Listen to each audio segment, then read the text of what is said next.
Buenos días. Espero que este inicio de semana y esta semana que también hoy iniciamos sea de mucha bendición para su vida. Pensando en lo que sucede a menudo a los que somos líderes de las iglesias, a los pastores, a los evangelistas, todos aquellos que están en cargos de autoridad y que a menudo somos invitados a las casas para que oremos por las diferentes situaciones, peticiones que tiene la gente.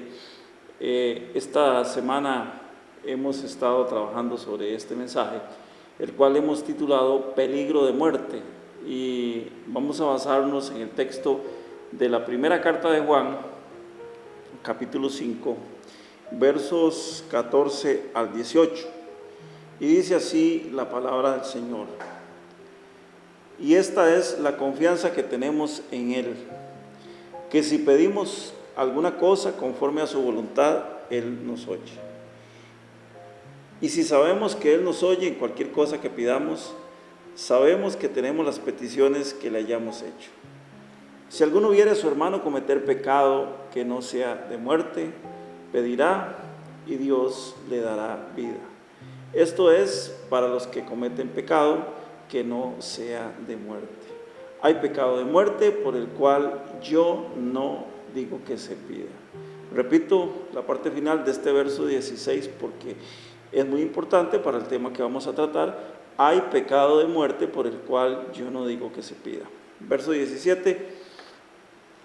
Toda injusticia es pecado, pero hay pecado no de muerte. Sabemos que todo aquel que ha nacido de Dios no practica el pecado, pues aquel que fue engendrado por Dios le guarda y el maligno no le toca. Todo aquel que ha nacido de Dios, o sea, ¿cómo nacemos nosotros?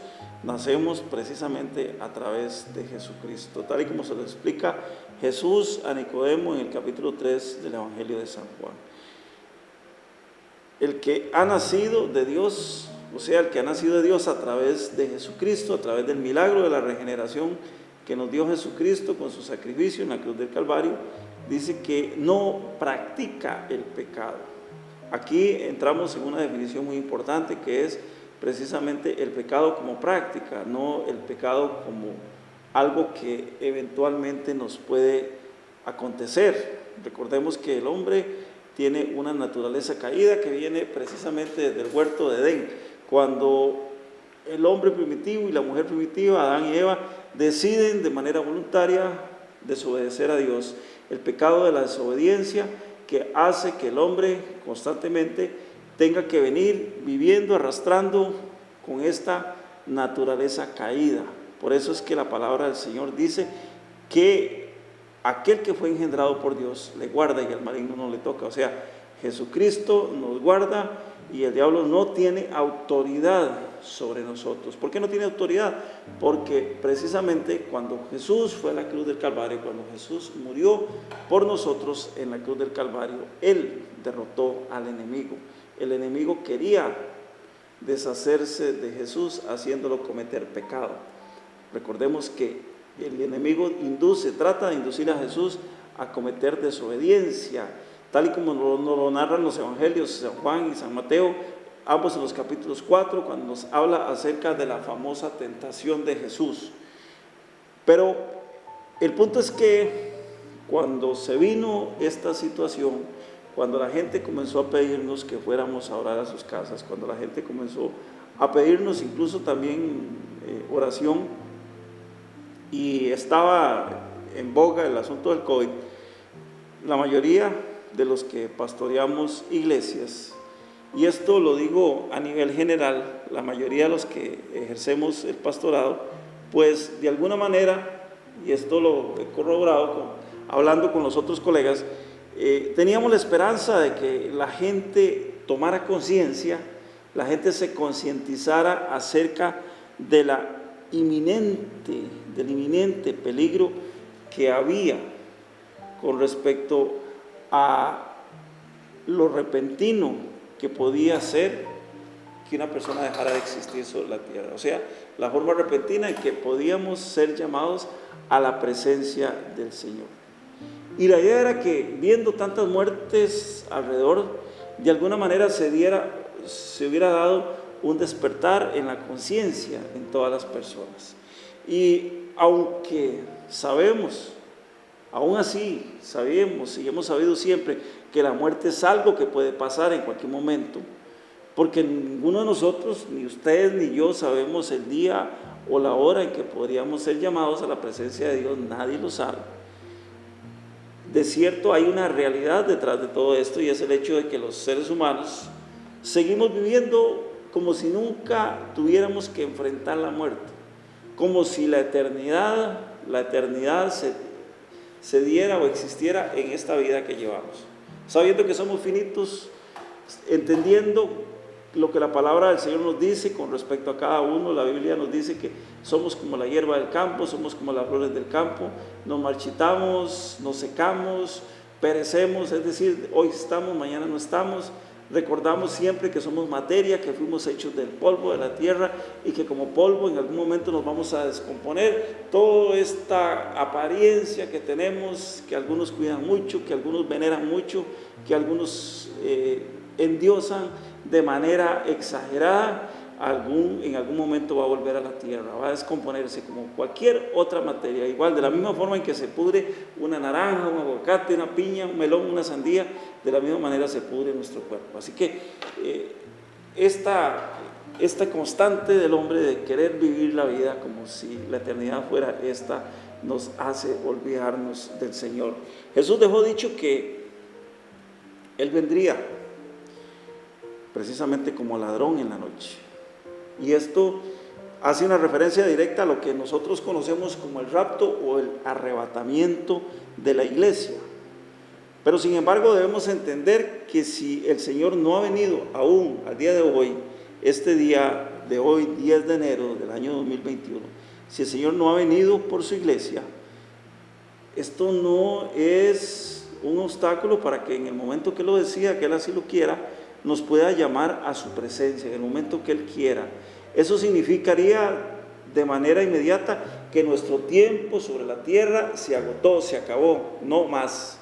A lo que también podríamos decir que esta visita personal que podríamos recibir usted y yo en cualquier momento, viene como ladrón en la noche. Así podría ser el llamado de nuestro Señor a su presencia. Sin embargo, hermanos, el texto de hoy, este texto que acabamos de leer, nos deja algo muy en claro, de lo cual yo no sé si usted se lo ha preguntado, pero me imagino que sí. Cuando hemos leído la Biblia y de pronto leemos este texto y hemos sentido una fuerte inquietud por el tema, esa parte ahí donde Juan nos dice, en el verso 16, dice que hay un pecado de muerte por el cual Él no pide que se pida. O sea, que Él no dice que se pida. Hay un pecado de muerte por el cual no debemos orar. Hay un pecado de muerte por el cual no debemos pedirle al Señor. Esto es lo que nos dice clara y concisamente este texto. Con respecto a este pecado de muerte, y revisando, haciendo una investigación con respecto a esto, pude determinar lo siguiente. Hay dos términos precisamente en el idioma original en el que se escribió el texto, en el idioma griego. Uno de ellos es el término amartía o amartías, y este término significa para el hombre un estado de pecado o una condición que tiene toda persona sin Dios a través de Cristo Jesús. O sea, estamos ante Dios en una condición de pecado, de alejamiento, de apartamiento, porque estamos sin Cristo Jesús. También este término en griego significa equivocarse, errar al blanco o apartarse del plan original de Dios. O sea, podemos resumirlo como una ofensa directa del ser humano, de la conducta humana delante de Dios, una ofensa directa, un apartamiento directo. Recordemos que el hombre en el huerto del Edén toma una decisión, y esa decisión es seguir el consejo del enemigo, pero para seguir el consejo del enemigo decidió de forma voluntaria, de forma deliberada, de forma no obligada, decidió apartarse del consejo de Dios y pecar deliberadamente. El otro tema relacionado, o el otro término, el otro significado relacionado con el pecado es la palabra paratomas. Paratomas significa algo muy importante y tenemos que ubicarlo, contextualizarlo dentro, el pecado dentro del proceso redentivo que tiene el ser humano. Resulta que todo redimido, toda persona que ha sido lavada con la sangre del Cordero, peca ante Dios.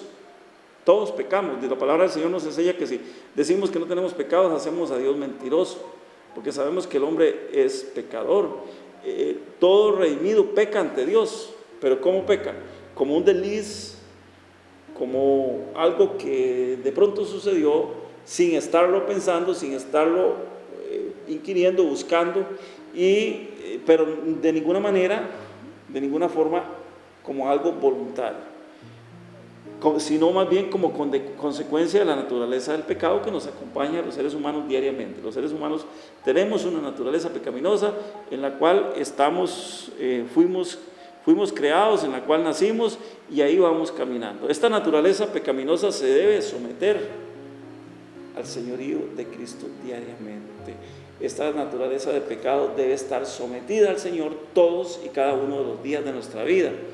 Por eso, Primera de Juan, capítulo 1, verso 9, dice, y esto es algo muy trascendental para nosotros, porque dice que si nosotros confesamos nuestros pecados, Él es fiel y justo para perdonar nuestros pecados y limpiarnos de toda maldad. Es decir, si vamos ante la presencia de Dios y cometemos un pecado, vamos ante la presencia de Dios y nos limpiamos, o sea, reconocemos nuestro pecado y le pedimos perdón a Dios, el Señor nos va a perdonar. Eso es lo que nos dice la palabra de Dios. Pero está hablando precisamente de esos pecados que no son una conducta repetitiva, que no es una conducta escogida, sino algo que podríamos llamar de alguna manera fortuito. Cuando Juan dice que hay pecados por los cuales no se puede pedir, óigalo bien, Juan lo dice muy claramente. Hay pecados que comete el ser humano por los cuales no podemos o no debemos pedir. Aquí precisamente se está refiriendo a ese pecado conocido como amartías, ese errar en el blanco.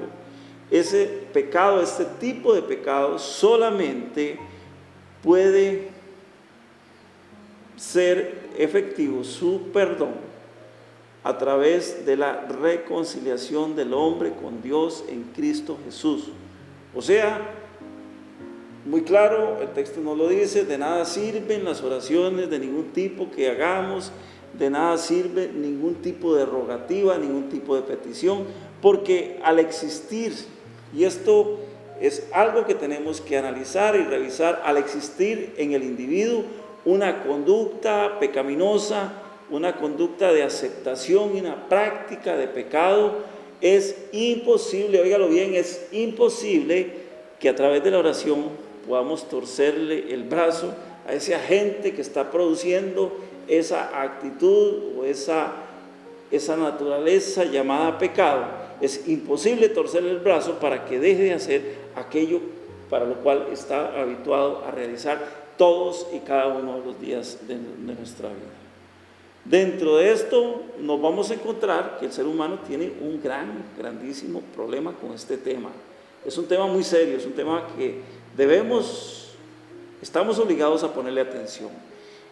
Y es que el pecado de un redimido en rebeldía, ¿qué es un redimido? Un redimido es aquel que ha sido limpiado, que ha sido lavado por la sangre de Jesucristo, aquel cuyos pecados le han sido perdonados, aquel que un día recibió a Jesús y el perdón de pecados se hizo efectivo.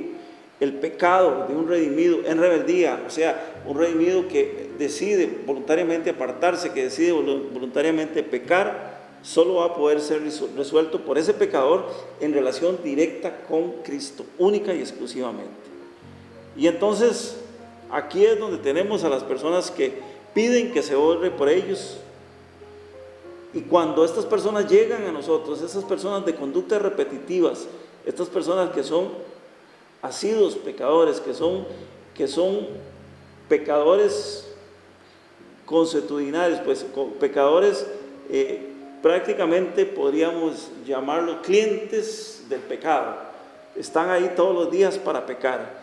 Cuando oramos por estas personas, y estas personas llegan a nuestros lugares, sea a nuestra oficina, sea a la iglesia, sea de cualquiera de los líderes, como lo dije anteriormente, estas personas no están buscando de ninguna manera recibir la sanidad en esa área en la cual están siendo defectuosos. Estas personas lo que andan buscando en la oración es una fórmula mágica. Es, por ejemplo, cuando alguien que comete adulterio sabe que está en desobediencia con Dios, sabe que está en adulterio, pero pide oración. Señor, hermanos, estoy en adulterio, y entonces yo pido para que el Señor me ayude con este adulterio, y esperan que Dios les dé una solución y no quieren apartarse de ese pecado. O sea, no se arrepienten y no se apartan del pecado bajo ninguna condición. Entonces vamos a encontrar que toda intervención en estos casos, en estos aspectos, de los hermanos, de la iglesia, de quien quiera que sea, que llegue a orar para que deje de pecar, es inútil, no sirve para nada, porque ya la persona tomó voluntariamente la decisión de no apartarse, de no dejar ese pecado. Pero claro, podemos encontrar también el caso contrario. ¿Y cuál es el caso contrario? Es cuando alguien que involuntariamente peca, o sea, lo que conocemos como un desliz, alguien que se desliza o comete, la palabra de Dios llama injusticia, dice toda injusticia es pecado. O sea, algo injusto es algo que de pronto lo hicimos no porque lo que quisimos, sino porque sencillamente pues afloró alguna naturaleza y sin darnos cuenta ofendimos a Dios. En estos casos dice la palabra del Señor que sí se puede orar, pero ¿cuál es la dirección de esa oración? Esa dirección de la oración es para que Dios le revele a ese agente que está cometiendo el pecado el error en que está, para que Dios le revele a esa persona el error en que está. ¿Por qué? Porque precisamente no es un pecado habitual. Esta persona no es cliente de ese pecado, simple y sencillamente ese pecado de pronto tocó a su puerta y sin darse cuenta lo cometió. O tal vez conociéndolo, pero desconociendo que eso era una ofensa ante Dios. Por eso es que también vamos a encontrar que el salmista nos dice y le pide al Señor que le revele aquellos pecados ocultos. ¿Cuáles son los pecados ocultos? Aquellos que ofenden a Dios y que nosotros no nos damos cuenta. En ese sentido, sí podemos hablar de la oración que establece el versículo 16, cuando nos dice el versículo 16 que si alguno viere a su hermano cometer pecado que no sea de muerte, pedirá y Dios le dará vida. O sea, si alguien ve a un hermano deslizándose, no es para írselo a contar a los demás, no es para ir a hacer un alboroto, a hacer un hormiguero o a levantar un mosquero como decimos popularmente. No, es para que esa persona vaya y doble rodillas y le diga: Señor, revélale a fulano el pecado que está cometiendo. Tal vez él no se da cuenta de lo que pasa. O sea, estamos viendo a una persona de pronto caer en alguna situación y no es algo habitual en él. Entonces ahí sí la palabra del Señor nos dice que debemos orar, pero tenemos que hacerlo en esa dirección, en la dirección de la búsqueda de la revelación del Señor. Dios dice, Dios le dará vida cuando se ora por esa persona que está cometiendo un pecado que no sea de muerte. El pecado de muerte, entonces, es el pecado que separa al hombre de Dios. El pecado de muerte es aquel pecado que conduce al hombre a una condenación eterna. Una persona está condenada a la muerte eterna, o sea, está condenado a irse al infierno por toda la eternidad.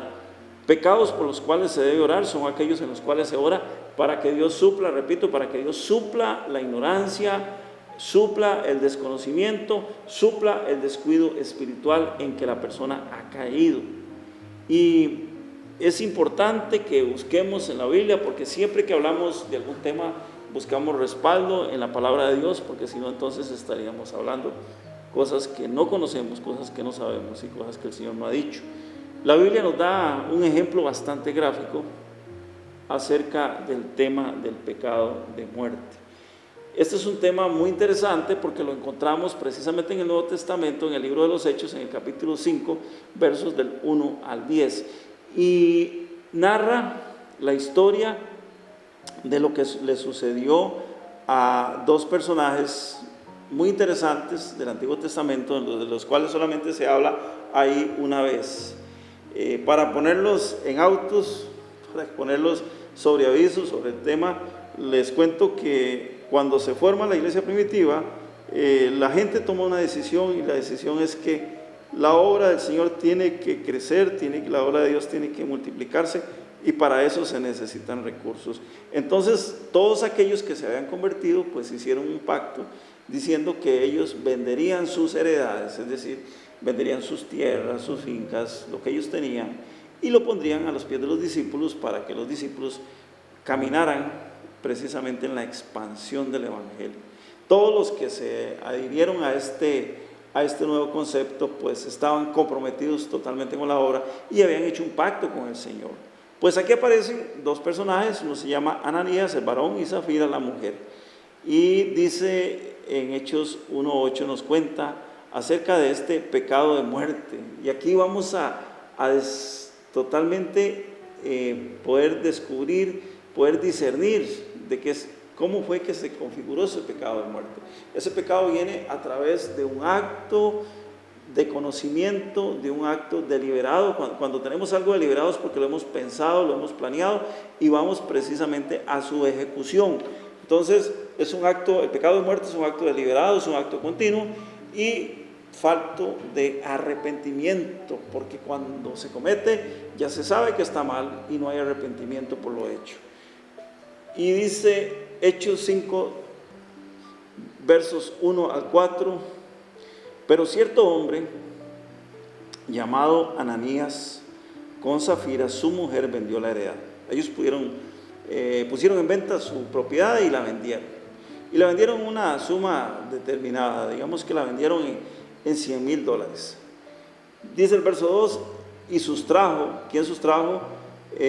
Ananías sustrajo el precio, sabiéndolo su mujer. O sea, Ananías y su esposa se pusieron de acuerdo, y trayendo solo una parte la puso a los pies de los apóstoles. Ok, la habían vendido en $100,000 y entonces dijeron, bueno, entreguemos el 60%, no el 100% como habíamos pactado, sino que entreguemos el 60% a Dios y guardémonos ahí unos $40,000 para gasticos personales, para irnos a comer un heladito, para irnos a comer un churrasco, para ir a darnos una vueltita, un paseíto ahí. El fin de año vamos a ir a Miami, vamos a ir a Disney a conocer Magic Kingdom, etcétera. O sea, tenían planes ellos para salir a pasear. Ellos tenían sus pasaportes listos y dijeron, bueno, por ahora vamos a trabajar en la obra y a fin de año nos damos unas vacaciones con esta partecita que guardamos. Entonces dice que Ananías sustrae del precio una parte, y sabiéndolo su mujer también,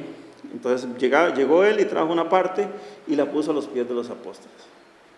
Pero como el Espíritu Santo siempre está en todas, al Espíritu Santo no se le puede mentir, el Espíritu Santo sabe, conoce todo lo que nosotros hacemos. Dice el verso 3, y dijo Pedro, Ananías, ¿por qué llenó Satanás tu corazón para que mintieses al Espíritu Santo y sustrajeses del precio de la heredad? Uy. El hombre pensó que iba a mentir y no pudo meter la mentira. Entonces dice el verso 4, reteniéndola, no se te quedaba a ti, y vendida no estaba en tu poder. ¿Por qué pusiste esto en tu corazón? No has mentido a los hombres, sino a Dios. Pues continúa narrando el texto que inmediatamente Ananías cae muerto y lo agarran, lo envuelven en una sábana y se van y lo entierran.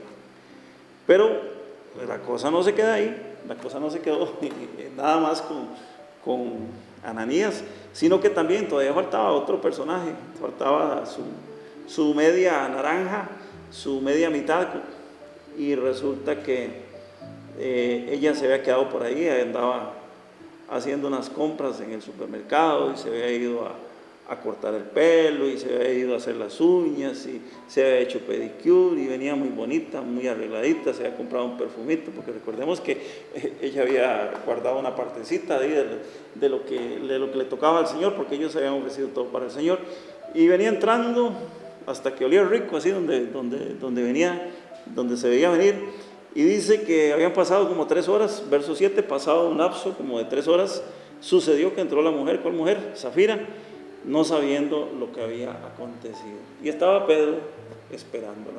Vamos a ver si Zafira también se fue en esas, ¿verdad? Y entonces dice el verso 8, entonces Pedro le dijo, dime, ¿vendiste en tanto la heredad? Y ella le dijo, sí, en tanto. Y Pedro dijo, ¿por qué convinisteis en tentar al Espíritu del Señor? O sea, ¿por qué se pusieron de acuerdo para tratar de engañar a Dios? A veces los seres humanos jugamos de peligrosos y nos ponemos de acuerdo para decir una mentira, lo que llamamos una mentira piadosa, para engañar sobre situaciones X, y muchas veces lo hacemos a los líderes de Dios, se lo hacemos al pastor o se lo hacemos a las personas que están en eminencia, y no nos estamos dando cuenta que si estamos ante una autoridad de Dios, estamos mintiéndole directamente al Señor. Y dice, he aquí a la puerta de los pies, he aquí a la puerta los pies de los que han sepultado a tu marido y te sacarán a ti. ¿Qué le pasó a ella? Inmediatamente cayó muerta y la enterraron también.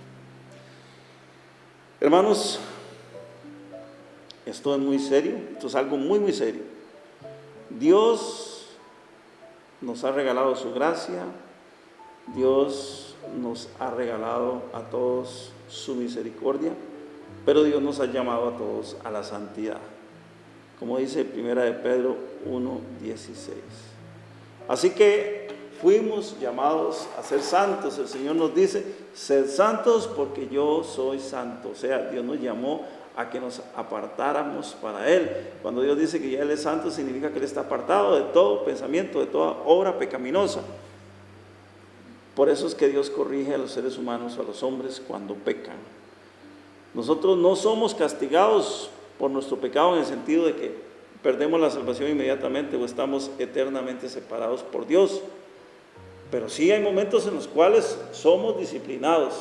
La Biblia nos habla acerca de un tema que muchas veces no entendemos, y es el tema de la siembra y la cosecha. A través de la siembra y la cosecha podemos ser disciplinados cuando hacemos algo que a Dios no le agrada, porque todo lo que el hombre sembrare, eso también cosechará.